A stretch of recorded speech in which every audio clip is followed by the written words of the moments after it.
আজ 28শে ডিসেম্বর। ভারতের জাতীয় কংগ্রেস প্রতিষ্ঠা হয়েছিল 1885 খ্রিস্টাব্দে আজকেরই দিনে।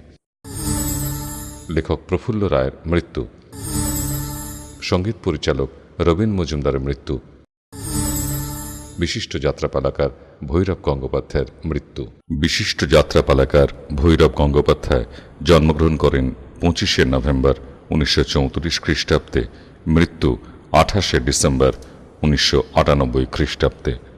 বর্তমানে মন্তেশ্বর গ্রামে জন্ম ভৈরব গঙ্গোপাধ্যায়ের। 1960 খ্রিস্টাব্দে চিৎপুরের যাত্রাপালা জগতে তার প্রবেশ।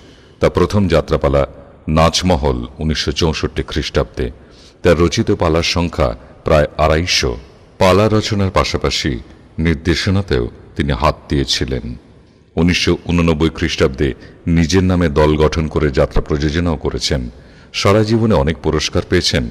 তার জনপ্রিয় পালা রক্তের ওয়া ধান, মাতৃঋণ, একটি পয়সা, পাগলা গারদ, মা মাটি মানুষ, অচল পয়সা, দেবী সুলতানা, গান্ধারী জননী, ঠিকানা পশ্চিমবঙ্গ, জীবন এক জংশন, শান্তি তুমি কোথায়, সত্যযুগ আসছে প্রভৃতি।